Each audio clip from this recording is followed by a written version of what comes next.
ये संसार का अधिकार हमारे काम का छोड़ी है। आज हम जिस पर अपना अधिकार जमा रहे हैं, उसी पर कल दूसरा अपना अधिकार जमा लेगा, तुम देखते रह जाओगे। उदाहरण दे दूं, जैसे तुम्हारा बेटा, बड़ा कहती हो ना, मेरा बेटा मेरा बेटा मेरा बेटा, बड़ा अधिकार है। कल को दुल्हन आ जाएगी तो वो कहेगी मेरा पति, फिर तुम्हारा अधिकार कम, पत्नी का अधिकार ज्यादा, माँ का अधिकार कम। हाँ जी, हाँ या ना मैया? हाँ, आप जिस पर आप अपनी बेटी पर अधिकार जमाती हो ना, मेरी बेटी है, हाँ जी जमा लो अधिकार है। कल दामाद ले जाएगा, वो कहेगा मेरी पत्नी है, चल मेरे साथ, वो कहेगी माए के थोड़े दिन और रह लू ना, चल। कहां गया अधिकार? दुनिया के लोगों पर आपने जितनी बार अधिकार जमाया है, वो अधिकार निरस्त हो गया है। उस अधिकार का कोई वजूद नहीं रहा, कोई अस्तित्व नहीं रहा। रहा हो तो बताओ। इसलिए कहता हूं, संसार पर अधिकार जमाना छोड़ दो, संसार के लोगों पर अधिकार जमाना छोड़ दो। अधिकार तो मीरा जताती थी कि गोविंद मेरो है, गोपाल मेरो है, मेरे तो गिरधर गोपाल दूसरों ना। ये अधिकार, हम तो ये कहते हैं कि संसार के लोग रहते हैं, रहने दो, अधिकार उन पर जताने से क्या फायदा, कल तो वो अपने ही पराये हो ही जाने हैं। बताओ, इस दुनिया का ऐसा कौन सा संबंध है जो पराया नहीं होता? क्या तुम्हारा घर जिस पर तुम अधिकार जमाती हो या जमाते हो, कई लोगों की तो प्रॉपर्टी, घर दुकान मकान सब बिक जाता है, जिस पर कल तक तुम्हारा अधिकार है, अब दूसरा अपना अधिकार जमा रहा है, मेरा अधिकार है। तो दुनिया वालों पर या दुनिया की संपदा पर जब आपने अपना अधिकार जमाया है, तब आपको नुकसान हुआ है। इसलिए कहता हूं, संसार पर क्या अधिकार जमाना, ईश्वर पर अधिकार जमाओ। कुंती बुआ कृष्ण को अधिकार से कहती है, ये मेरा कृष्ण है, और कृष्ण अधिकार से क्या कहते हैं, ये मेरी बुआ है। कृष्ण कुंती मां को क्या कहते हैं? बुआ। पितामह भीष्म कहते हैं, ये मेरे श्री कृष्ण है। अर्जुन कहते हैं, ये मेरे कृष्ण है। ये द्रौपदी कहती हैं, ये मेरे कृष्ण है। सच्ची कहूं, भागवत के प्रथम स्कंद को अधिकारी स्कंद कहते हैं, सिर्फ इसलिए क्योंकि इसमें सिर्फ भक्तों ने भगवान पर अपना अधिकार जमाया, ये मेरे हैं। हम लोग इतने पापी हैं, इतने पतित हैं कि हम अपने भीतर से ये आवाज भी नहीं उठाते, एक बार भी हमारा मन ये नहीं कहता अधिकार से कि ये कृष्ण मेरे हैं। यदि आपका कहता है तो आपको प्रणाम करता हूं। मेरी माँ, भक्तों, केवल अधिकार जमाना सीखो भगवान पर। और सच्ची यही है मेरी माँ कि भगवान ही हमारे हैं। ये जमाना हमारा आज दिख जरूर रहा है, ये हमारा नहीं है। जमाने पर विश्वास ना कर लेना, भरोसा ना कर लेना। जिन जिन पर आपने आज तक भरोसा किया है, इतिहास उठा के देख लो, लोगों ने भरोसा सिर्फ तोड़ा ही है। 100 में से 95 लोग भरोसा तोड़ते हैं, 5% हैं जो निभा लेते हैं। इसलिए भरोसा भगवान पे कीजिए। दुनिया पर होगा तो सिर्फ टूटेगा, कोई उसका निष्कर्ष नहीं है। इसलिए ईश्वर को प्राप्त करना है तो पहला है अधिकार। प्रथम स्कंध को क्या कहते हैं मैया? अधिकार। दूसरे स्कंध का नाम है सर्ग, है ना? इसमें साध्य और साधन है। सिया राम ही उपेय, सिया राम ही उपाय। वही हमारी बीमारी है, वही हमारा इलाज है। मीराबाई कहती है कि दर्द की मारी बन बन डोलूं, वैद मिले नहीं कोई। हैरी मैं तो प्रेम दीवानी, मेरो दर्द न जाने कोई। किसी ने कहा क्या हुआ मीरा, रो रही हो? मीरा बोली आज शरीर में दर्द बहुत है। अच्छा दर्द बहुत है, क्या हुआ? बोले आज पूरे अंग में दर्द है। क्या प्रॉब्लम है, वैद्य को बुलाऊं? बोले मेरी बीमारी कृष्ण है। अच्छा इसका इलाज क्या है? बोले जब वैद्य सांवरिया होए, जब स्वयं सांवरिया अर्थात कृष्ण स्वयं वैद्य बनकर आवे तो वही इलाज करें। मेरी बीमारी का उपचार किसी के पास नहीं, यदि उपचार है तो केवल कृष्ण के हाथ में। बीमारी भी वही है और मेरा इलाज भी वही है। सियाराम ही उपेय और सियाराम ही उपाय। बीमारी भी वही है और इलाज भी वही है। हम कहाँ जाएं उनको छोड़ के? भगवान के पास तो हम जैसे भक्त लाखों और करोड़ों हैं, उनके पास तो ऑप्शन है कि ये वाला भक्त नहीं तो ये वाला, ये वाला भक्त नहीं तो ये वाला। उनके पास तो ऑप्शन है। विडंबना तो हमारी है कि हमारे पास तो कृष्ण जैसा दूसरा कोई है ही नहीं, मतलब ऑप्शन ही नहीं है। कोई हो तो बताओ। कृष्णात् परम किमपि तत्त्वमहं न जाने। हम कृष्ण के सिवा किसी को ना जानते हैं और ना हमें जानने में रुचि है। एक सज्जन, एक भक्त जी थे, वो बड़े प्रेम से भगवान का स्मरण कर रहे थे, चिंतन कर रहे थे। तभी वहां एक दूसरा बगल में आदमी आकर बैठा, दो आदमी आकर बैठी और दोनों आपस में बात कर रहे थे। सुनो, वो व्यक्ति बहुत सुंदर है, बहुत धनवान है, बहुत कुछ देता है, बहुत कुछ। जो भजन कर रहा था वो तो मस्त था भजन करने में, और जो बगल वाले बैठे बातें कर रहे थे तो उनको जो जो सुनता लोग आकर पूछते कौन है वो आदमी, जरा हमें बताओ, हम भी कुछ मांग लेंगे। कौन? अच्छा फलाना सेठ है, फलाना राजा है। अच्छा अच्छा अच्छा। सब लोग एड्रेस मोबाइल नंबर लिखवाने लगे, पर वो बगल का साधु बैठा, वो भगवान का चिंतन ही कर रहा था। तो किसी ने साधु से पूछा क्यों जी, ये सारे लोग उसके पास जा रहे हैं जो बहुत धनाढ्य है, सुंदर है और बहुत कुछ लुटाता है, लूटने जा रहे हैं। तो भक्त से कहा आपके मन में भी कोई इच्छा हो तो आप भी सेठ जी से मांग लो, राजा साहब से मांग लो, वो देने को सब तैयार हैं, मांग लो क्या चाहते हो। तो संत ने कहा संसार के लोगों से मांगने में और संसार के लोगों में हमारी कोई रुचि नहीं है। हम तो भगवान से लेते हैं और भगवान को ही देते हैं। हमारे तो वही अपने हैं, वही रिश्तेदार हैं, लेना देना हमारा उनसे ही है। संसार की प्रपंच और संसार की बातों से हम आकर्षित नहीं होते। संसार की सुंदरता संसार को तो रिझा सकती है, संसार की सुंदरता संसार के तुच्छ प्राणियों को रिझा सकती है। स्त्री बहुत सुंदर लगती है, किसे? कामी को। पुरुष बहुत सुंदर लगता है, किसे? कामी स्त्री को।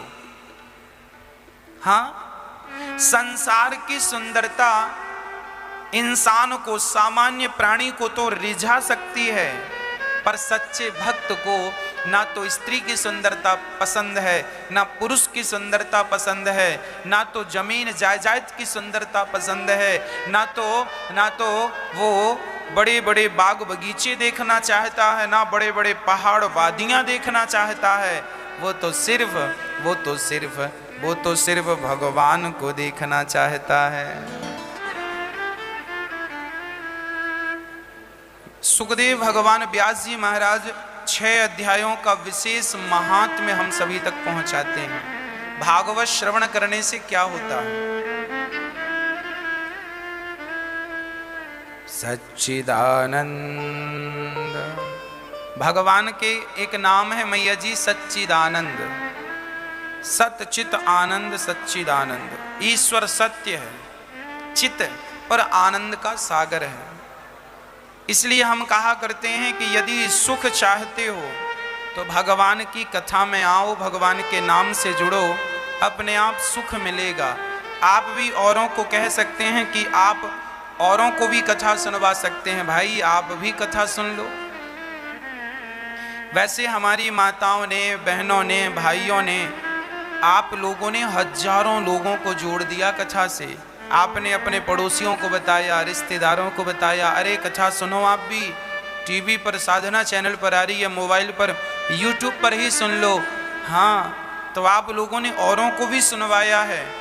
तो आपने औरों को भगवान से जोड़ दिया। तो जब तक वो भगवान की भक्ति करते रहेंगे तब तक आपके खाते में उनका पुण्य आपको आता रहेगा, क्योंकि आप माध्यम बन गए। माध्यम तो आप ही बने ना, इसलिए माध्यम। LIC का एजेंट क्या होता है? LIC की आपने जितनी किस्तें दी उसका कमीशन एजेंट को हर किस्त का जाना ही जाना है। एक बार वो आपकी LIC करके निश्चिंत हो गया, अब जीवन भर आप दो, महीने का जब जब दोगे तब तक उसके खाते में 10% 20% जो भी हिसाब किताब होता, हमें नॉलेज नहीं है, पर चला जाता अपने आप। हाँ जी, उसी तरह आपने एक बार किसी को भगवान से जोड़ दिया और वो जीवन में यदि 10 माला जपेगा तो 1 माला का पुण्य आपको अपने आप आपके खाते में आता रहेगा। आप निश्चिंत हो जाइए। पूरी जिंदगी में एक बार भी आपने किसी को भगवान का भक्त बना दिया, इससे बड़ा पुण्य जीवन में कुछ नहीं हो सकता। कई लोग ना कुसंग में पड़ करके, कई लोग शराब पिलाना सिखाते हैं, कई लोग शराब के साथ साथ मांस खिलाना सिखाते हैं, कई लोग जुआ और गांजा, बीड़ी, तंबाकू सब खिलाना। जो आदमी किसी को गलत आदत डलवाता है, गलत बुरी संगत सिखाता है, बुरे काम सिखाता है, वह व्यक्ति भी घोर नरक जाता है सिखाने वाला। और किसी एक भूले बिसरे आदमी ने, किसी ने पूछ लिया कि भैया जरा भगवान बिहारी जी का मंदिर कहाँ, जरा रास्ता बताओ। आप जीवन भर बिहारी जी का दर्शन ना करें, पर किसी भटके को एक रास्ता बता दें कि यहाँ से लेफ्ट होके राइट हो जाना, इतने में ही तुम्हें बिहारी जी की कृपा मिल जाएगी।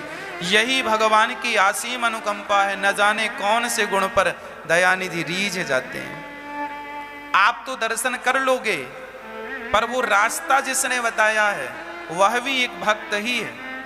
तो आप लोगों ने जितनों को ये बताया कि आप कथा सुना करो, और आपके माध्यम से कितनी लोगों के हृदय तक कथा पहुंचती है। इसलिए कहा करते हैं कि आप अपने मोबाइल पर यूट्यूब पर अनिरुद्धाचार्य जी डालिए और यूट्यूब के माध्यम से मोबाइल पर ही एक शेयर कर दिया करिए कथा को, फेसबुक में, व्हाट्सएप में, ताकि और लोग भी कथा से जुड़ सकें। आप अपने मोबाइल पर इस तरह से खोलिए, यूट्यूब पर अनिरुद्धाचार्य जी कर दी और वो कभी धोखे से सुन लिया, जो नास्तिक था और उसको कथा अच्छी लगी और उसका हृदय परिवर्तन हो गया, तो सोचो कि 135 करोड़ लोगों में एक आदमी का हृदय परिवर्तन आपके एक छोटे से प्रयास ने बदल दिया। उस आदमी को एक छोटे से हमारे प्रयास ने यदि उन्हें बदला है तो निश्चित उनका पुण्य हमें तो मिलेगा। रास्ता बता देना यह भी तो एक पुण्य है। इसलिए सबको सही रास्ता ही बताएं। कोई आपसे विश्वास करके पूछे कि भाई ये रास्ता क्या यहाँ जाता है, क्या हम इस रास्ते पर चलें, तो यदि अच्छा है तो कहिएगा, बुरा है तो कदापि ना कहिएगा। कोई आपसे पूछे क्यों जी हम शराब पी लें क्या, हमें बताओ, तो आप कौन सा रास्ता बताएंगे? ना, गलत रास्ता। जुआ खेल लें क्या हम? ना जी, गलत रास्ता, इस रास्ते में ना जाओ। और यदि आपने कह दिया हाँ जी हम तो पीते हैं, आप भी पियो, फिर दोनों घोर नरक जाओगे, है ना। इसलिए यदि हम दलदल में फंस गए हैं तो हमारा धर्म यह है कि हम औरों को दलदल में आने से रोक दें। भैया यहाँ मत आना, हम मर रहे हैं, आप ना मरना। कोई शराबी शराब पी रहा है तो वो समाज में यही डिंडोरा पीटे, भाई तुम ना शराब पीना, देखो हम पी रहे हैं, हमारी दुर्गति देख लो, तुम अपनी दुर्गति हमारी तरह ना करना, अब हम तो पी ही रहे हैं, हमारा तो देखो क्या स्थिति है, आप बच जाओ। तो औरों को बचाइए, औरों को रोकिए, यही हमारा धर्म है। तो भगवान कैसे हैं? आनंद के सागर हैं। इसलिए आनंद चाहते हो तो भगवत शरणागति ग्रहण कर लीजिए। बोलिए राधे राधे। भगवान करते क्या हैं? विश्वोत्पत्त्यादि हेतवे। मैया जी, ओ मेरी माँ, ध्यान से सुनो। भगवान क्या करते हैं? भगवान विश्व की उत्पत्ति करते हैं, पालन करते हैं और संहार कर देते हैं। हमें बनाते हैं, हमें चलाते हैं और हमें समाप्त कर देते हैं। ये भगवान का रोज का काम है, ये दुनिया को बनाना, चलाना, मिटाना। अच्छा, ईश्वर ने आपको बनाया तो आपके साथ अच्छा किया कि गलत किया? अच्छा किया। अच्छा, आपको बनाया भर नहीं, आपको चला भी रहे हैं। ईश्वर चला रहे हैं कि आप स्वयं चल रहे हो? कौन चला रहा है हमें? कौन? हमें भगवान चला रहे हैं। हम अपने बल से यदि चलते तो जिनको पैरालाइसिस हो जाता है, लकवा मार जाता, वो अपने बल से क्यों नहीं चलते? इसका अर्थ है हम चल नहीं रहे हैं, हमें ईश्वर चला रहे हैं। हम चल नहीं रहे, हमें चलाया जा रहा है। कौन चला रहा है? बोले भगवान हम सबको चला रहे हैं, ईश्वर हम सबको चला रहे हैं। सब ही नचावत राम गोसाई। सबको नचाने वाला कौन है? भगवान। तो सच्ची बात तो यह है कि हम नाचने वाले हैं, ईश्वर हमें नचाने वाला। तो हम सबको बनाया बस नहीं, उस विधाता ने हम सबका सही रूप से पालन भी किया। हमारा पालन कौन करता है? एक सज्जन ने कहा, महाराज जी हम कमाए नहीं तो खाएंगे क्या? कमाएंगे तब तो खाएंगे। अच्छा, थाली सामने रखी हो और हम ना खाएं तो क्या भगवान खवाएंगे? बताओ, खवाएंगे भगवान की नहीं? हाँ या ना? बोलो मैया। कुछ लोग बोल रहे हैं नहीं खवाएंगे भगवान, कुछ बोल रहे हैं खवाएंगे। किसका सही मान लूं मैं? बोलो, आपका मैं क्या सही मानूं वो मैं अभी खुद बताऊंगा। पहले मैं आपको ये बता दूं कि जो बात मैं सुनाने जा रहा हूं उसका अर्थ ये बिल्कुल नहीं है कि आप पैसे ना कमाओ, काम ना करो। ना, आप पैसे बहुत कमाइए, काम खूब कीजिए, कर्म करोगे तो पैसे मिलेंगे, कर्म करोगे तो सब काम होगा। पर कोई भगवान के भरोसे बैठा है तो ये याद रखिएगा कि कर्म करने वाले को भी रोटी मिलती है और जो भगवान के भरोसे बैठता उसको भी रोटी मिलती है। विधाता भूखा किसी को नहीं रहने देता। कर्म भी करना जरूरी है, पर तुम्हें कर्म करते करते कभी लगे कि भगवान पे जरा भगवान की परीक्षा लेकर देखते हैं, ईश्वर की जरा हम परीक्षा लेकर देखें कि ईश्वर हमें खाने को देते हैं। एक सज्जन बोले, महाराज जी हम कमाते हैं और अपनी मेहनत का खाते हैं, हम भगवान पर विश्वास नहीं रखते, भगवान थोड़ी खाना देता है। भगवान थोड़ी खाना, हम मेहनत ना करें भगवान देगा? कई लोग कहते हैं हम मेहनत ना करें तो क्या भगवान देगा? अब इस प्रश्न का उत्तर सुनो। भारत में ऐसे कितने लोग हैं मैया जिनका कोई नहीं और वो अपाहिज भी हैं, पर उन लोगों का भी ईश्वर ने किसी ना किसी के माध्यम से पेट भर रहे हैं कि नहीं? देखो, भगवान डायरेक्ट नहीं आते मुरली लेकर के तुम्हें खवाने आ जाएंगे। भगवान किसी ना किसी रूप में आकर व्यक्ति की हेल्प कर देते हैं, मदद कर देते हैं। ये समझना चाहिए कि वह भगवान ही इस रूप में आके हमारी मदद कर रहे हैं। हम भूखे हैं और हमें हमारा पड़ोसी रोटी लेके अचानक आ जाए, क्या अर्थ है इसका? पड़ोसी नहीं आया, पड़ोसी के रूप में आज स्वयं भगवान आए हैं। या पड़ोसी भी आया है तो पड़ोसी के भीतर रोटी देने की जो प्रेरणा आई, वह प्रेरणा तो ईश्वर की तरफ से सप्लाई हुई। हाँ या ना? ईश्वर कभी धनुष बाण लेकर नहीं आएंगे, कभी मुरली बजाते नहीं आ जाएंगे श्याम सुंदर, तुम्हारे और हमारे रूप में ही आकर के हमें सही रास्ता बताने आ जाएंगे। हमें पहचानना होगा कि यह भगवान है। एक छोटी सी कथा,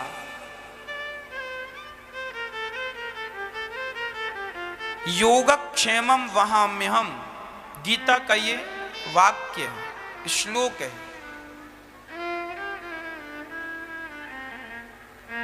गीता में भगवान कहते हैं कि जो ये यथा माम प्रपद्यन्ते तांस तथैव भजाम्यहम, जो मुझे जिस रूप में भजता है मैं भी उसी रूप में भजता हूं। और सुनो, भगवान कहते हैं जो भक्त मेरे भरोसे हैं, जो भक्त मेरे आश्रित हैं, सुन लेना ध्यान से, जो भक्त मेरे आश्रित हैं उन सभी आश्रित भक्तों का मैं ही किसी न किसी रूप में मैं ही पालन करता हूं, और मैं उस आश्रित भक्त को कभी भूखा नहीं रहने दूंगा। ये मेरा वचन है, योगक्षेमम वहां। ये गीता का, ईश्वर का, हमारे और आपके लिए ईश्वर संकल्पित है, वचनबद्ध है, प्रॉमिस ईश्वर का।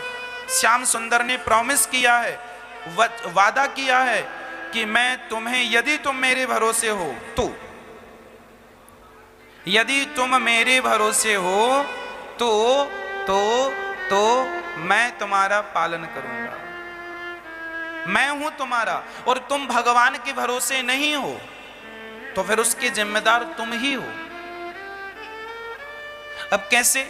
सुनो, जब द्रौपदी की साड़ी खिंच रही थी तो साड़ी पकड़ी दुशासन ने, तभी भगवान को आ जाना चाहिए था ना, नहीं आए। क्यों नहीं आए? क्योंकि अभी द्रौपदी भगवान के भरोसे नहीं है। अभी वो किसके भरोसे है? अपने पतियों को आवाज लगा रही है, अर्जुन आओ तुम बचाओ, भीम आओ तुम बचाओ।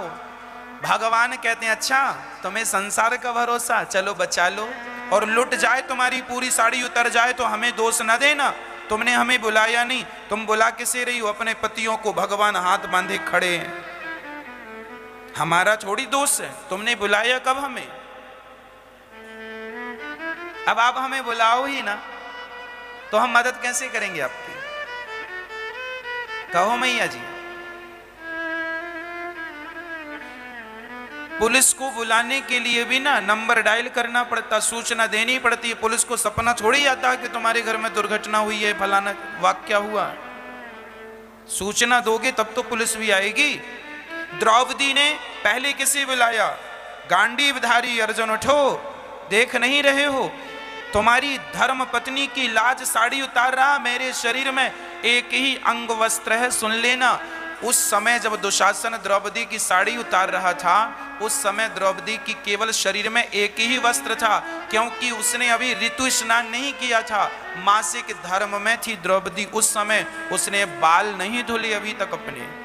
उस स्थिति में उस जमाने की महिलाएं सिर्फ एक ही अंग वस्त्र धारण करती थी, उसके सिवा शरीर में कोई दूसरा वस्त्र नहीं था, क्योंकि वह अपवित्र अवस्था में थी, मासिक धर्म में थी, कमरे के भीतर पैक थी। दुशासन ने कहा चलो, मना किया, मैंने ऋतु स्नान नहीं किया, नहीं जा सकती हूं ना, नहीं जाओगी। बाल पकड़ लिया, घसीट कर लाया और सभा में खड़ा कर दिया। द्रौपदी जिसका मुंह आज तक किसी ने नहीं देखा, आज उसका निर्वस्त्र शरीर लोग देखेंगे, तमाशा देखेंगे लोग। और तमाशा देखने वालों की भीड़ लगी थी, साड़ी उतरे और ये तमाशा देखें। दुशासन ने कहा, दुर्योधन ने कहा दुशासन उतार दो इसकी साड़ी, खींचने लगा। तब द्रौपदी ने अपने हाथ से कस के पकड़ ली और आवाज लगाई, अर्जुन कहां है तुम्हारा बल, कहां है तुम्हारा गांडीव? उठाओ और देखो तुम्हारी पत्नी तुम्हें पुकार रही है, बचाओ मुझे। तब अर्जुन ने सिर नीचे कर लिया। क्यों? क्योंकि अर्जुन,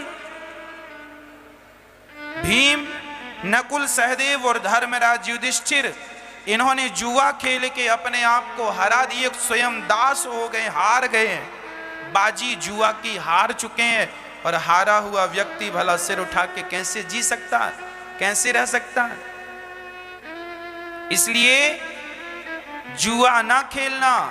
जुआ खेलने वाला व्यक्ति इतना मजबूर हो जाता है कि भरी सभा में उसकी पत्नी की साड़ी कोई उतार रहा हो तो वो बैठा बैठा देख तो सकता है, पर इतना बेबस, इतना लाचार हो जाता है जुआ से हार कर कि वह अपनी पत्नी की रक्षा भी नहीं कर सकता। इतिहास के पन्नों में ये वाक्य हमारे और तुम्हारे लिए दर्ज है कि धर्मराज युधिष्ठिर ने यदि जुआ खेला है तो उसकी पत्नी लुट गई है भरे सभा में, लेकिन हिम्मत नहीं हुई।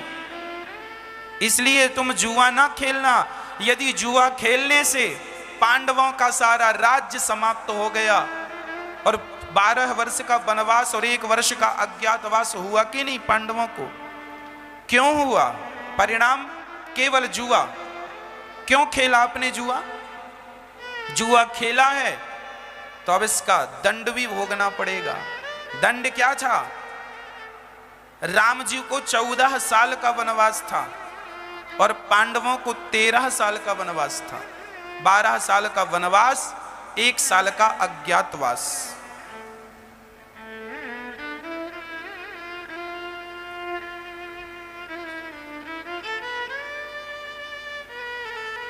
अर्जुन उठो, बचाओ मुझे। नहीं उठे भीम, नकुल, कोई नहीं।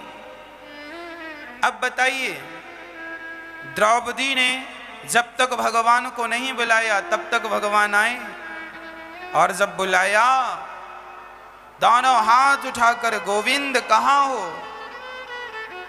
तब भगवान साड़ी बनकर खींचने लगे और द्रौपदी ने हाथ उठा दिए, गोविंद।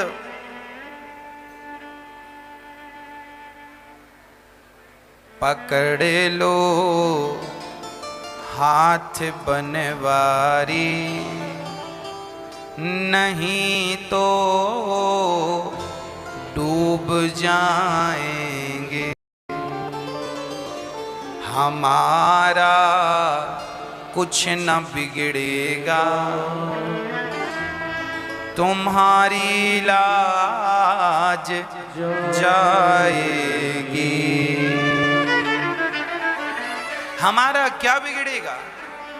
हमें कौन जानता है? पर लोग ये जरूर जानेंगे कि द्रौपदी ने अपने हाथ बढ़ाए, और यदि कृष्ण नहीं आए तो आगे से फिर आपकी तरफ हाथ बढ़ाएगा कौन? तो जब जब भगवान की तरफ किसी ने हाथ बढ़ाए हैं तब तब भगवान ने उसके हाथों को थामा है और उनके हाथ उनकी रक्षा की है। अब आपसे यही मैं कहता हूं कि जब तक आप अपना हाथ बढ़ाओगे नहीं तब तक भगवान हाथ थामेंगे नहीं। इसलिए हम कह रहे हैं कि जो भगवान के आश्रित भक्त हैं उनका पालन पोषण भगवान स्वयं करते हैं, और जो भगवान के आश्रित नहीं हैं उनका पालन पोषण भगवान नहीं करते। कहो जी, करते हैं? हम जो हैं, जिनके भरोसे हैं वही हमारा पालन करेंगे। इसलिए जब हमें भगवान के चरणों में भरोसा हम कर लें, इसलिए कहा करता हूं कर्म करने वाला कर्म के बल पर रहता है। इसलिए हम कहते हैं कर्म करते हुए भी भरोसा भगवान का रखना, क्योंकि कर्म तो देखो साहब आज हम कर रहे हैं, शरीर बढ़िया है, कल को शरीर स्वास्थ्य साथ ना दे तो हम अपना कर्म कैसे कर पाएंगे? कर्म तो आज हम कर भी सकते हैं, कल नहीं कर सकते। इसलिए भगवान के भरोसे रहो, कि भरोसे रहने से फायदा ये है कि जब तक कर्म करोगे तो कर्म का फल भगवान को देते रहना, और जब कर्म करने लायक नहीं रहोगे तो स्वयं भगवान पे भरोसा किया है तो अब भगवान स्वयं तुम्हारा पालन करेंगे। पकड़े बैठे थे, जरा सुनिएगा। अजगर करे न चाकरी, पंछी करे न काम, दास मलूका कह गए सबके दाता। उन्होंने भगवान से जिद पकड़ ली, भगवान से नहीं, वो अपने गुरुजी के पास गए कथा सुनने। तो गुरुजी ने यही बात कही कि जो भगवान के भरोसे हैं भगवान उनका पालन करते हैं। तो मलूक जी को लगा चलो हम चेक कर लेते हैं। मलूक जी आज जंगल में एक पेड़ के ऊपर चढ़ गए और बोले आज मैं अपने हाथ से कुछ नहीं खाऊंगा, देखता हूं भला भगवान कैसे खिलाते हैं। दोनों हाथ पीछे कर लिया, पेड़ के ऊपर चढ़ने के बाद कहा आज मैं कुछ नहीं खाऊंगा। गीता में लिखा है कि जो भगवान के भरोसे है भगवानों से भूखा नहीं रहने देता। तो मलूक जी ने कहा आज मैं भगवान पे भरोसा करता हूं, देखता हूं वो मेरा कैसे पालन करते हैं। और जंगल में जाके पेड़ पर चढ़ गए। सुबह के चढ़े, शाम हो गई, सच्ची अभी तक उन्हें कुछ नहीं मिला, ना पानी मिला ना भोजन मिला। उनने जिद पकड़ी थी कि आज मैं तब तक नहीं खाऊंगा और तब तक पानी नहीं पीऊंगा जब तक कोई खिलाए ना। देखता हूं भगवान थोड़ी मुंह में डालेंगे, भगवान थोड़ी मुंह में डालने आएंगे। मलूक जी ये जिद करके ऊपर बैठ गए पेड़ पर भगवान तो भगवान है। उसी समय जब सूर्य ढल गए, थोड़ी सी रात हुई, तो उसी पेड़ की छांव में शाम के वक्त ना वहां पर एक बूढ़ी सी अम्मा गैया चराने आई और साथ में रोटी और अचार लेकर आई। और जिस पेड़ पर मलूक जी चढ़े थे, अचार रोटी उसी पेड़ के नीचे छोड़कर चली गई। देखिए संयोग, वो गैया चराने आई थी, रोटी रख के गैया लेने गई, फिर वो आई ही नहीं, शायद घर चली गई। अब रोटी अचार पेड़ के नीचे आ गया और मलूक जी ऊपर पेड़ पर। तभी रात्रि के कुछ चोर आते हैं और चोरों ने आपस में बंटवारा किया, ये सोना तुम्हारा, ये सोना तुम्हारा। तभी एक चोर को लगा बढ़िया अचार की खुशबू आ रही है। पलट कर देखा तो अचार और रोटी, खोल कर देखा बढ़िया रोटी और सुंदर सुंदर अचार। उसके जीवा में पानी आ गया, वाह वाह वाह वाह, भूख लग रही है, कुछ खा लेते हैं बाद में बंटवारा। एक चोर ने कहा सावधान, लगता है हमें पकड़ने के लिए किसी ने रोटी और अचार रखा। देखो जरा यहां कोई लगता छिप कर हमें देख रहा होगा। और उसी पेड़ के ऊपर संयोग से मलूक जी चढ़े थे। अब चोरों ने चारों तरफ टॉर्च मारी, कोई नजर ना आया, और पेड़ के ऊपर मारी तो मलूक जी देख रहे हैं। अब चोरों ने कहा क्यों ये रोटी अचार तुमने रखी? मलूक जी ने कहा ना मैंने नहीं। अच्छा झूठ बोल रहा, तूने हमें पकड़ने के लिए लगता इसमें जहर मिलाया, तू हमें ताड़ गया है, अब मैं नीचे उतर। मलूक जी बोले नहीं उतरेंगे। चोरों ने कहा उतर, जबरदस्ती उतारा। और चोरों ने कहा हमें पकड़ने के लिए लगता है रोटी में तूने जहर मिला के रखा, हम लोग खाएं और मर जाएं, पर आज रोटी तुझे खवाएंगे और तू ही मर। चोरों ने कहा खा। मलूक जी बोले मैं नहीं खाऊंगा, मैंने संकल्प लिया आज कुछ नहीं खाऊंगा। चोरों ने कहा जरूर जहर मिलाया, इसने नहीं खा रहा है।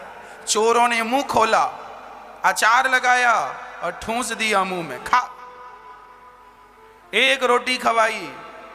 चोर ने कहा नहीं मरा, मतलब नीचे की रोटी में जहर है, तो नीचे की भी खवाई दो। बोले ना ऊपर नीचे छोड़ के इसने रखा होगा, बीच की खवाओ। भगवान ही है, ना जाने किस रूप में नारायण मिल जाएं। मलूक जी महाराज चोरों के चरणों में गिर पड़े, तब चोर से स्वयं भगवान कृष्ण प्रकट हो गए, भगवान प्रकट हो गए और मलूक जी महाराज को भगवान ने प्रत्यक्ष दर्शन दिया। जाकी रही भावना जैसी, प्रभु मूरत देखी तिन तैसी। नामदेव जी ने कुत्ते में भगवान को देखा था, मलूक जी ने चोरों में भगवान को देखा। एकनाथ जी ने गधे में भगवान को देखा था। जाकी रही भावना जैसी, प्रहलाद जी ने खंबे में भगवान को देखा था। जाकी रही भावना जैसी, प्रभु मूरत देखी तिन तैसी। भगवान तो सब जगह उसी तरह व्याप्त हैं जैसे दूध के कण कण में घी व्याप्त है। पर हम लोगों के पास मथने वाली मथानी ही तो नहीं है। दही के भीतर मक्खन है तो सही, पर मथानी होए सो निकले, मंथन करना आए सो निकले। उसी प्रकार वो प्रेम, वो भक्ति करना आए सो भगवान प्रकट हों। पर वो विश्वास मलूक जी जैसा, वो मीरा जैसा विश्वास, वो मीरा जैसा प्यार, वो नरसी जैसी श्रद्धा अब है कहाँ? यदि है तो भगवान उनके लिए आज भी हैं, और नहीं है तो फिर ईश्वर कहाँ है? भगवान के होने में कमी नहीं है। दही में मक्खन पर्याप्त है, बस मंथन करना नहीं आ रहा, मथानी नहीं मिल पा रही है। अब हम दोष ये ना लगाएं कि दही खराब है। दही बुरा नहीं है, मथानी नहीं है, तुम्हारा विश्वास नहीं है, श्रद्धा नहीं है। ईश्वर तो आज प्रकट हो जाएं, पर वो विश्वास चाहिए। कौन सा विश्वास? फिर कहने से आपको कैसे हो गया? यदि आपने हमारे कहने से भगवान पर विश्वास किया है तो देखो कहने से नहीं होता।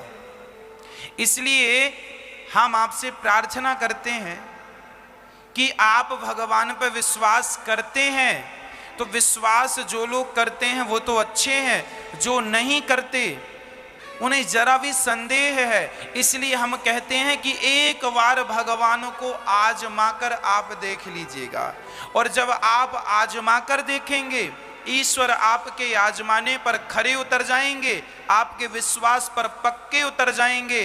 तो जब आप उन पर विश्वास कर लेंगे तो फिर वो भी आप पर विश्वास करना शुरू कर देंगे।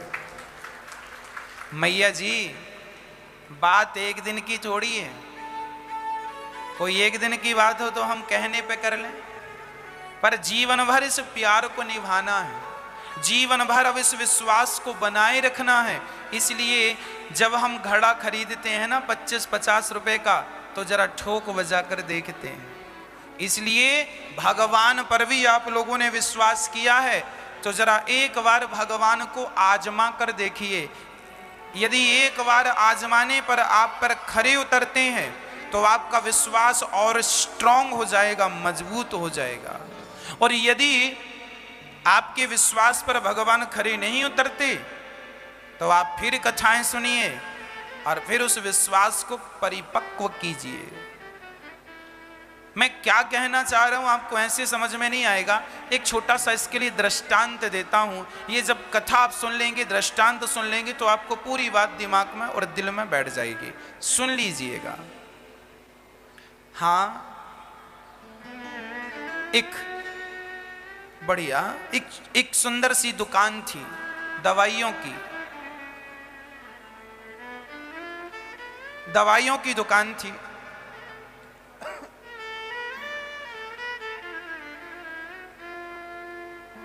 एक पिता और पुत्र थे।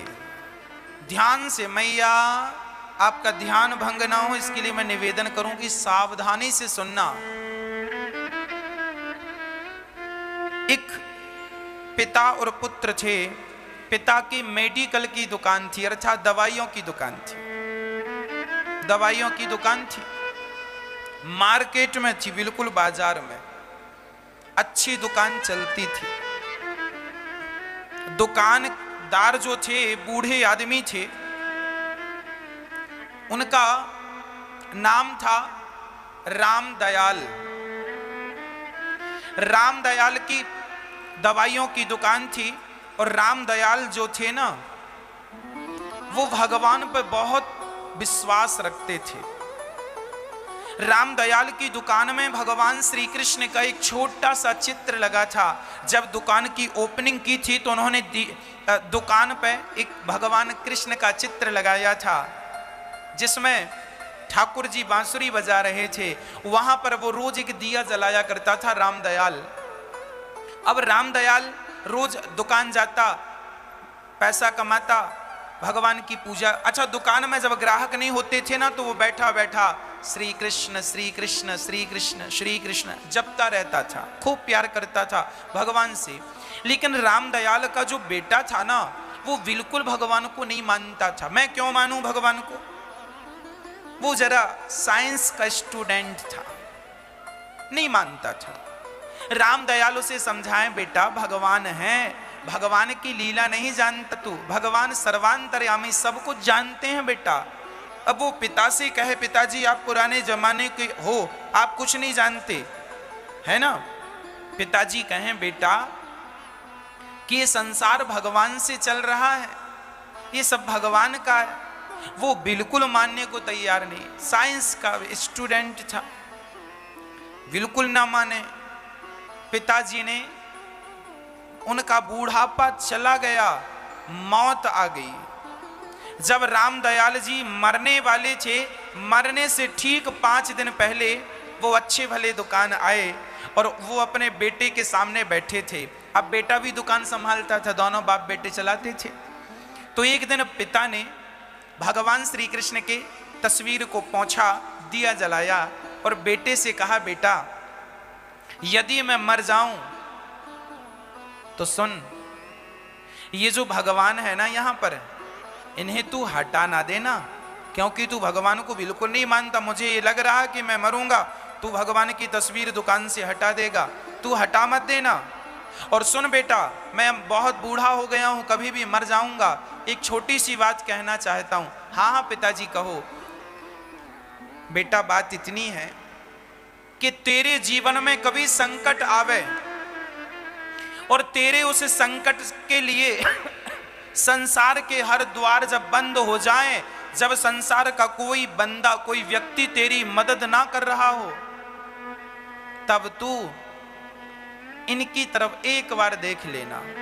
तू नहीं मानता ना भगवान को, कोई बात नहीं, मैं जिद नहीं करता, पर एक बात बताता हूं, तेरे लिए जब संसार का हर दरवाजा बंद हो जाए तो एक बार श्याम सुंदर का दरवाजा खटखटा लेना, बस मैं इतना कह रहा हूं। ये कहा और ठीक 5 दिन बाद उस रामदयाल की मृत्यु हो गई, अकस्मात।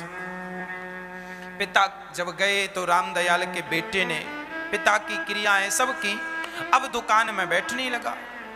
अब दुकान में रोज वो कृष्ण की तस्वीर को पिताजी तो पहुंचते थे, दिया जलाते थे, पर जब से बेटे का राज्य आया, बेटे ने उस कोने की तरफ देखना ही छोड़ दिया जिस तरफ भगवान थे।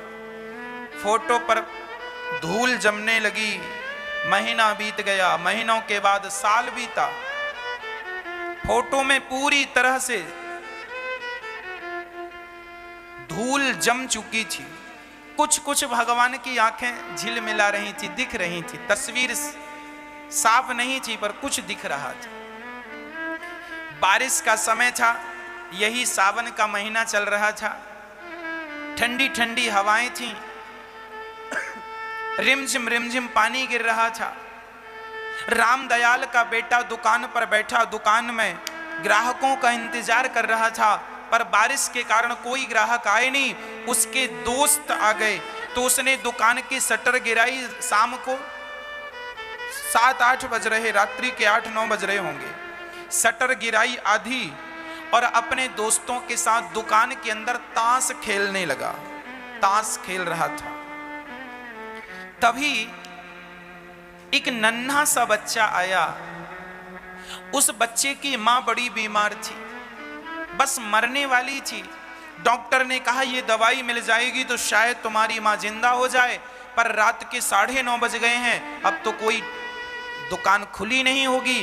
पर छोटा सा बच्चा, लगभग 6-7 साल की आयु रही होगी, वो दौड़ा दौड़ा गया। देखता हूं जब गया सारी दुकानें बंद, पर एक दुकान की लाइट जल रही थी, क्योंकि शटर आधी गिरी थी। बच्चा दौड़ा दौड़ा गया, भैया क्या ये दवाई है? उस मेडिकल वाले ने, उस दवाई वाले ने पर्चा देखा, हाँ बेटा है ये दवाई। और पर्चा देख के वह जैसे ही उठा, उसी समय लाइट चली गई। लाइट चली गई तो उसने अंदाज से उठाकर दवाई में, दुकानदार को पता होता कौन सी दवाई कहाँ, एक अंदाज होता है करते करते। तो अंदाज से उसने दवाई उठाकर दी और कहा ये रही तुम्हारी दवाई बच्चा।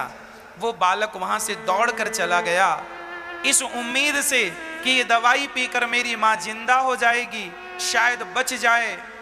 वो बच्चा गया, तभी लाइट आ गई 5 मिनट बाद। जब लाइट आई तो उस बच्चे ने, उस व्यक्ति ने जिसने दवाई दी, उसने ध्यान से देखा तो उसे लगा कि यहां पर तो मैंने चूहा मारने की दवाई रखी थी। अभी थोड़ी देर पहले कोई ग्राहक दवाई वापस किया था तो मैंने यहां जल्दी जल्दी में रख दिया कि ताश खेल रहा हूं, अभी जमा दूंगा सही जगह, और मैं भूल गया और मैंने धोखे से उस बच्चे को वही चूहा मारने की दवाई पकड़ा दी। क्योंकि चूहे मारने की दवाई इंसानों की दवाई के बीच में रख गई थी धोखे से, तो उसने बच्चे को चूहे की दवाई दे दी। अब बच्चा चला गया। अब ये रामदयाल का बेटा जिसकी दुकान दवाइयों की, अब ये बड़ा परेशान कि हे भगवान क्या करूं, मैंने तो एक बच्चे की माँ की वो आया था कि बच जाए और वो तो मर ही जाएगी, एक तो बीमार ऊपर से चूहे की दवाई खाएगी सो मरेगी। अब वो बहुत परेशान यहां वहां निकल कर देखा पर बच्चा था नहीं, चला गया। कहां से आया, कौन बच्चा था, कहां रहता है, कोई उत्तर नहीं। करूं क्या करूं क्या करूं। तभी उसी अपने पिताजी की बात याद आ गई। पिताजी ने कहा था बेटा जब तेरे लिए सारे रास्ते बंद हो जाएं तो एक बार ईश्वर का दरवाजा खटखटा लेना। कोई घर से निकले ना निकले पर भगवान अपने घर से मदद के लिए जरूर निकलेंगे। तब उस आदमी ने उसके पिता के द्वारा लगाई भगवान की तस्वीर की तरफ आज उसने पहली बार श्रद्धा की दृष्टि से पहली बार देखा और देख कर हाथ जोड़ के बोला हे भगवान, हे श्री कृष्ण, आज तक मैंने आपको नहीं माना, मैं नास्तिक हूं, मैं आपकी सेवा पूजा नहीं करता था, पर मेरे पिताजी ने मरने से पहले कहा था कि बेटा एक बार तो उसका दरवाजा जरूर खटखटा लेना। हे नाथ, आज मैं तुझसे भीख मांगता हूं, कैसे भी करके मैं मरूं तो मर जाऊं पर उस नन्हे से बच्चे की मां ना मरे। गलती मेरे से हुई है, मैंने चूहे मारने की दवाई दे दी। हे श्याम सुंदर, यदि आप भगवान हैं और यदि आप सुनते हैं तो मेरी ये पुकार सुन लीजिए, सिर्फ इतनी पुकार कि उस बच्चे की मां को बचा लीजिए। मौत आई हो मुझे मार दीजिए, क्योंकि मैं अपराधी हूं इस बात का।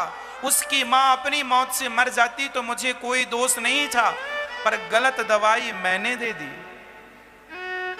हत्या मुझे लगेगी और मैं किसी बच्चे से उसकी मां छीनना नहीं चाहता। अभी वो अपने भगवान की तरफ देखकर उसकी आंखों में झरझर आंसू गिर रहे थे।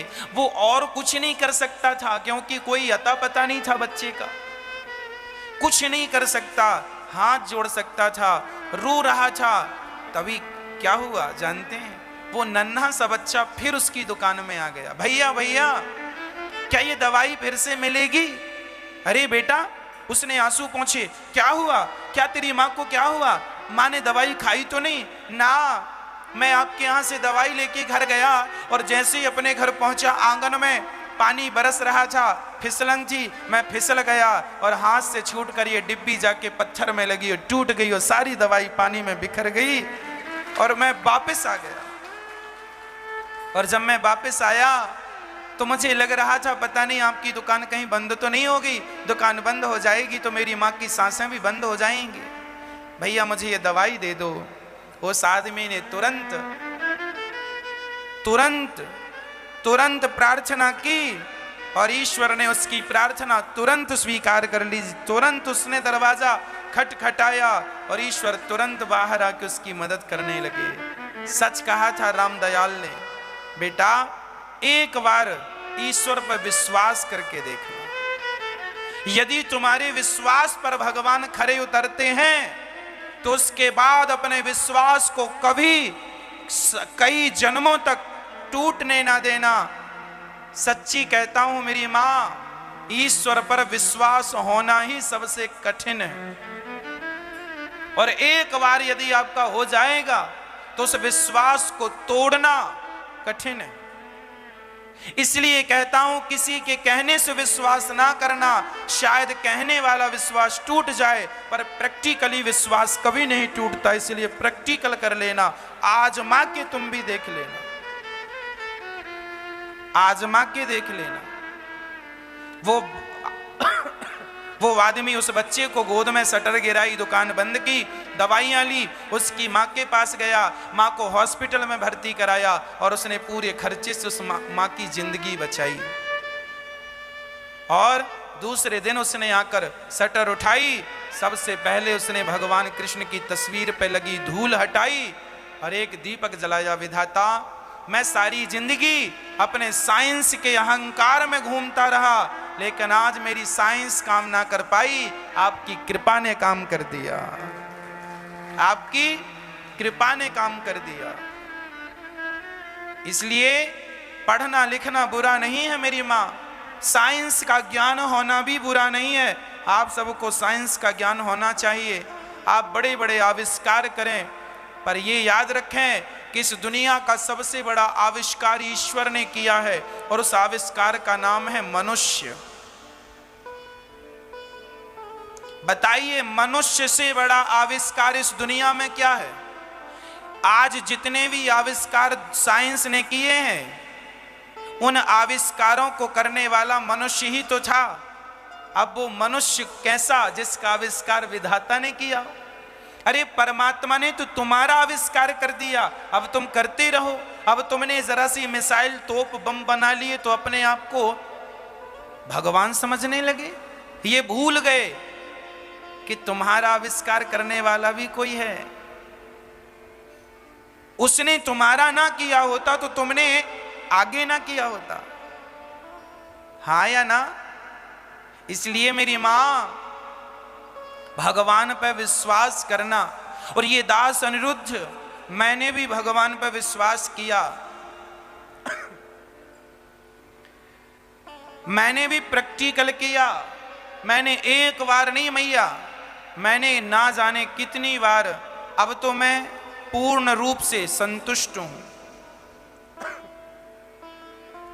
एक दिन हम गुरुजी के पास गए, गुरुजी ने हमसे कहा, बेटा हमसे कोई प्रश्न किया करो, तुम जब भी आया करो हमसे कुछ पूछा करो, हम तुम्हें बताया करेंगे। हमारे गुरुजी की इच्छा रहती है कि वो हमें कुछ बताएं, कुछ हमें पढ़ाएं, कुछ हमें सिखाएं। और जब जब हम गुरुजी का दर्शन करने जाते हैं, गुरुजी हमें कुछ बताते हैं, कुछ पढ़ाते हैं, कुछ सिखाते हैं, आशीर्वाद देते हैं। गुरुजी ने एक दिन हमसे कहा, बेटा हमसे कुछ पूछा करो, कुछ प्रश्न लेकर आया करो। हमने हाथ जोड़कर कहा, गुरुदेव जब से आपके चरण पकड़े हैं सारे प्रश्न ही समाप्त हो गए, अब तो कोई प्रश्न ही नहीं रहा, अब कोई प्रश्न ही नहीं रहा। क्या प्रश्न है? केवल समाधान है। मैं अपनी बात करूं मेरी मां, मेरे जीवन में कोई प्रश्न नहीं है। लोगों के जीवन में बड़े प्रश्न होते हैं, ऐसा क्यों, ऐसा क्यों, ऐसा भगवान ऐसे हैं तो ऐसे क्यों, ऐसा है तो वैसा क्यों। कोई प्रश्न नहीं। केवल प्रश्न तब समाप्त हो जाते हैं जब आप भगवान के चरणों में आत्मसमर्पण कर देते हैं। नाथ मैं आपका, बस खत्म। इसके साथ ही सारे प्रश्न भगवान के कदमों में चले गए। फिर क्या प्रश्न है? कोई प्रश्न नहीं, सिर्फ उत्तर है। उत्तर यही कि कृष्ण कृष्ण जपो, राम राम जपो, श्रीमन्नारायण श्रीमन्नारायण जपो, कल्याण इसी से है। समर्पण करो, शरणागति करो, विश्वास के साथ चलो। मैंने आपको कई मर्तबा, कई बार मैंने आपको एक बात बताई है, मैं भगवान से कुछ नहीं मांगता। क्यों नहीं मांगता? क्योंकि भगवान ने बिन मांगे वो दे दिया जिसकी कल्पना नहीं थी, कामना नहीं थी। मांगोगे तो उतना ही मिलेगा जितना मांगा है, और नहीं मांगा और प्रेम और विश्वास रखा है तो भगवान इतना देगा कि आपने कभी उसकी कल्पना ना की होगी। इसलिए मांगे से क्या मिलेगा? केवल विश्वास करिए, प्रेम करिए। क्या मांगते हम रहते हैं, कुछ ना मांगो। मैंने केवल एक बार अपनी जिंदगी में आपको कई बार ये बात बताई, आज फिर दोहराने का मन है, बता दूं। जब हम वृंदावन पढ़ने के लिए आए 17 जुलाई 2006, पहली बार जब हम वृंदावन आए तो पहली बार आने की तारीख थी 17 जुलाई 2000। हमारे पिताजी पुजारी ही थे, मंदिर में हम रोज पूजा करते थे, पर पूजा करते थे, भगवान से कुछ मांगा भी जाता है ये हमें पता नहीं था, बच्चे थे, कभी नहीं मांगा था, कोई जरूरत ही नहीं थी। आज पहली बार बिहारी जी के दर्शन करने गए तो पता नहीं, कभी नहीं मांगा, पर अंदर से इच्छा हुई बिहारी जी को देख के, हे बिहारी जी, हम आपके द्वार पर आए हैं, आपका इतना बड़ा वृंदावन है, इतने लोग यहाँ रहते हैं, मैं भी कहीं कहीं रह लूँगा, जहाँ सब लोग जूते चप्पल उतारते हैं मैं वहाँ अपना गुजारा कर लूँगा, वहाँ रह लूँगा, पर मुझे अपने से दूर ना कीजिए, अपने से दूर ना कीजिए, मुझे अपने चरणों में स्थान दीजिए। इतनी प्रार्थना करके मैं आया था, और आकर जैसे ही हम आश्रम में झोला तैयार था कि उठा के जाना ही है, तो जब झोला लेके वापस जाने लगे तो अचानक मैनेजर साहब ने रोक दिया, अच्छा रुको, आपको हम रख लेते हैं, आपको हम रख लेते हैं। और मैंने तुरंत प्रार्थना की और बिहारी जी ने तुरंत उस प्रार्थना को स्वीकार कर ली। अब बताइए इससे क्या होगा? इसलिए मैं कहता हूं मैंने प्रैक्टिकल कर लिया है। यदि विश्वास, नीति और नियत अच्छी है तो प्रार्थनाएं स्वीकार होती हैं। बिहारी जी ने, तब हमने कहा था 2006 में कि बिहारी जी अपने चरणों में स्थान दीजिए। देखिए ना, तब से लेके आज तक बिहारी जी ने अपने चरणों से दूर होने ही नहीं दिया, सदा के लिए अपनी गोद प्रदान कर दी। ये बिहारी जी की कृपा नहीं तो क्या है? अब यहां, अब मैं पूरी जिंदगी, मैं ये दास अनिरुद्ध, अब मैं पूरी जिंदगी के लिए जमाना लाख कहे कि भगवान नहीं है, नहीं है, पर ये दास कैसे माने? मैंने तो प्रैक्टिकल किया है, तुम्हारे कहने पर मानूं, ये अपना जमाना कुछ कहता रहे, हमें क्या परवाह है? हमने जो महसूस किया है वो हम आपसे कह रहे हैं। एक बार नहीं, दो बार नहीं, अनंत बार बिहारी जी ने पग पग पर साथ। आज भी इतना बड़ा कार्य, आपको एक अच्छी खबर मैं आपको ये भी दे दूं प्रिय भक्तों, कि हमने आपको बहुत दिनों पहले कहा, 2006 में हम वृंदावन पहली बार आए थे, यहां पढ़ने के लिए आए थे, भागवत जी पढ़ेंगे। मध्य प्रदेश का शरीर है, यहां पढ़ने आए। जब पढ़ने आए तो एक आश्रम में, हम ललिता आश्रम में पढ़े। हमारे गुरुदेव भगवान जिनके संरक्षण में हम रहे, श्री दीनदयालु जी पांडे, जिन्होंने अनंत बार भागवत की और हम सभी पतितों को भागवत की गंगा से पावन किया। उस आश्रम में जब हम पढ़ने गए तो वहां उस समय विद्यार्थी फुल हो चुके थे। अब हम जब गए तो मैनेजर साहब से बात की कि हम आए हैं, हमारे पिताजी लेकर आए, हमें रहना है यहाँ पढ़ने के लिए, भागवत जी पढ़नी है। तो मैनेजर साहब ने कहा यहाँ जगह फुल हो गई है, चलो बाहर, अब जगह नहीं है, चलो बाहर। बाहर उन्होंने कहा, फिर भी हम लोग रुके कि शायद स्थान मिले, नहीं मिला। उन्होंने फाइनली कह दिया अभी स्पेस नहीं है, विद्यार्थी पूरे हो गए, आप जाओ। तो जब हम और हमारे पिताजी जाने ही लगे तो मन में एक भाव जागा कि अब चल ही रहे हैं, पता नहीं वृंदावन अब की बार कब जिंदगी में आते हैं, कभी आना होता है कि नहीं, तो चलो आखिरी बार बिहारी जी का दर्शन करके आवें। तो हम लोगों ने सामान वहीं गेट के पास अपना बैग रख दिया और रिक्शा पकड़ के सीधा बिहारी जी के पास चले गए। और बिहारी जी के पास जब हम गए, उस समय हमारी आयु 17 साल की, 16 कंप्लीट हुआ था, 17 में प्रवेश था, लगभग 16-17, कन्फर्म नहीं है, लगभग 16-17। हाथ जोड़ के हमने भगवान से यही, बिहारी जी से पहली बार, आज तक मैंने इसके पहले भी कई बार